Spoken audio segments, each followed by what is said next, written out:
Hello, good morning. It's now a couple of days since I got back from my DNF 400, the Sussex 400, where I pretty much had to abandon and get a train home.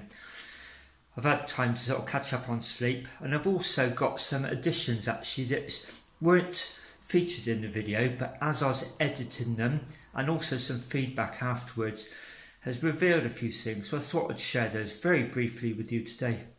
First up, when I bivvied in that car park at Midhurst, I got very, very cold, and I was a bit puzzled by that because this Soul Escape Light bivvy has always provided superb heat and insulation, and I revealed on that video that I originally used the space blanket here. It folds out to at least body shape and bigger. I normally use that to protect my inflatable sleep pad, which is there. I'll explain why that's inflated in a minute. And in the end, I got so cold because that wasn't providing me with any sort of heat retention. I actually wrapped myself in that, which did the trick. So let me unfold this and show you what I've discovered. Here is the Soul Escape Light bivvy unfolded. You can see it's orange in colour. It's designed to be spottable from the air. It's an emergency survival bag for the outback in America. That's where it's designed to produce. You can probably see the inside is a very similar to a space blanket, but it's breathable, and that really does radiate a lot of heat back. Let me turn the bag inside out and show you what I've discovered. I'm hoping this is going to come out on video. I might slightly darken the editing in a minute if it doesn't come out, but you can see most of this has perished off. It's basically just gone to a plain white surface. No wonder my feet were so cold and my core temperature. So you can see from about there onwards, all the heat reflective layer has just perished off. Now, there's a few reasons for that. I'm not sure, which is why I'm sort of asking a few questions really. As my wife pointed out, look, it's not a high quality sleeping bag, it's a survival aid. It probably has got a shelf life. But unlike my sleeping bags, where I don't keep them folded very long, they're only ever folded in their stuff sacks while I'm out on the road using them camping.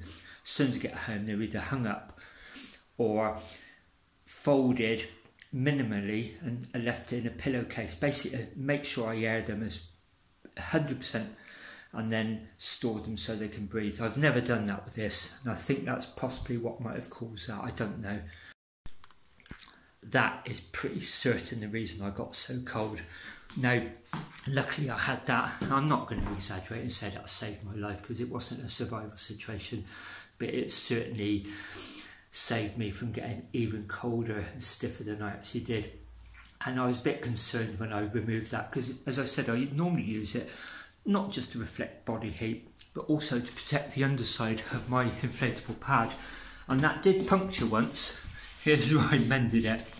So I've inflated it for a couple of days now. I've actually lied on it on the bed for about an hour or so, and it's not losing any pressure, so that's quite reassuring. That appears undamaged. So I'm going to need to replace this, and I will certainly store it better next time. Actually, I think that's possibly the reason that's perished off. I have to say, anybody who watches my videos will know I'm not a huge gear junkie. It's probably just my upbringing and my raising. I'm not criticising anybody who does like buying new equipment. I really am not. It's just the way I'm wired really. I was brought up by my grandparents, which is a little bit unusual because you normally learn from the generation just before you, don't you? Well, I learned from 2 generations before me, and they'd lived through 2 world wars and the Great Depression, and we were raised to realise we couldn't have everything we wanted. We had to mend and make do, and I'm probably a bit like that to this day actually. I'll give you another example. I've always used disposable razors. I just cannot get on with anything else. And I make them last normally about a week, even now in my 60s. I remember saying when I was 17 or 18 to an adult at work that I was a bit disappointed with my latest batch of razors because they didn't really give me a good shave after about 3 days. And I just remember he said something along the lines of, I think you'll find that There are clues in the name, mate. They're disposable razors. They're not designed for chopping dogs down in Norway. And you had a valid point, but as I said, even to this day, I still make disposable razors last. So that may explain to you why I'm not always riding the latest kit, and I really do make things last. Well, I test them to destruction, basically, and I think that's what happened here.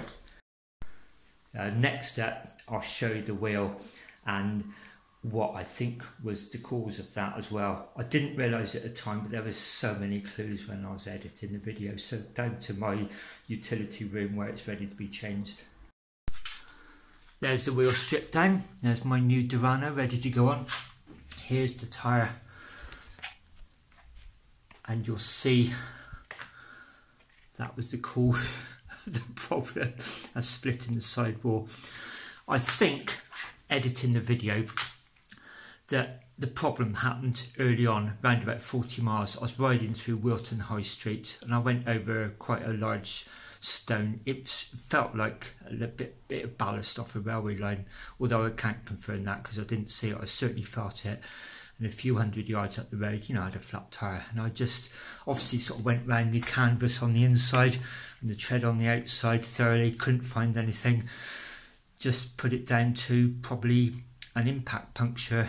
I just never spotted split because that definitely got worse during the ride. And so I started puncturing round about dusk, and then I eventually had to stop at that barn where I filmed and start gluing patches. In fact, where is it on here? Even then I had to glue 2 patches on just because they were double punctures. The one patch wasn't holding it, so that gradually leaked here, but it got me, you know, to Midhurst, went down a little bit overnight, then got me to Petersfield, started to go down as I approached the station, pumped it up when I got to Bath station, because even the train journey wasn't the one I thought it was going to be. It went out via Reading, which meant I had to potentially wait at Bath Spa for 20 minutes for a connection for literally just a mile. So I put some air in the tyre, rode home, and that eventually blew out the side wall of the tyre, literally a couple of 100 yards from home. How I eventually discovered that, you may say, how did you miss that? But that wasn't that size. When I was outside that barn, it was probably half of that size. And I was actually shining the torch around because I had just actually gone over another stone in the dark, and I was looking for any sort of thing embedded in there. And it's only when I shone the torch through I could actually see the light coming out, and that's when I realised, uh-oh, I think the ride's over basically. It's going to be a new tyre. And I did intend riding back from Midhurst actually, but I just got so cold because of the bivvy. I honestly don't think I could have ridden back, even if I'd managed to get a tyre at Petersfield. I just don't think I had it in me by then. I just needed to get home and get warm. And talking about my frugality, I don't even buy tyre boots. I just cut up old toothpaste tubes. You can see here, that was the boot I used. I got a few of those in my toolkit, and it sort of did the trick, but I don't think I had it placed exactly over the split because, like I said, it did blow out eventually. It was such a botched repair in the dark, and I was shivering and shaking, and to be honest, my mind wasn't really on the repair. It was more on how am I going to get through the night and where am I going to stay. And of course the other issue was with the Garmin. I can't say that was ride destroying, but it was definitely a hindrance. I made so many wrong turns going through town centres and even at main roads, and I've never had that before. As I said, I wasn't getting the prompts, but also the cursor was quite away from the track, and it just made sort of instant decisions in heavy traffic quite difficult to make. I've already had some feedback from Monty. Thank you so much, mate. I followed your advice, really appreciate that. The other thing I need to investigate is the position format, so let me show you what I mean. If I go to System and then scroll down to Position Format, I have read the manual. I'll put a copy on the screen now. I've always left it at the factory default. I really don't understand what the best option would be for. I don't use mapping. This is not equipped with mapping anyway. It's a simple breadcrumb trail. So am I doing the right thing by leaving it on one of these 2 settings which Garmin recommend as defaults? or even that one, I simply don't know. I am going to experiment, but any thoughts on that would be very, very welcome. Anyway, my wife said to me when I got back, "You're going to have a go at another 400, and I sort of said to her that very morning, sleep deprived, probably not. I'm just not sure if I can put myself through that again. She sort of said, when you wake up, you will want to. You always pick yourself up, dust yourself down and get back on the bike, and that's the case. As she suggested, my next 400, I ought to do it in a couple of weeks' time while I've still got the endurance and before I start the last preparation for my holiday in Norfolk in June. So that's the aim. But this time, I just don't think I'll get a replacement bivy bag in time. So I'm going to do what I used to do on my random around the year.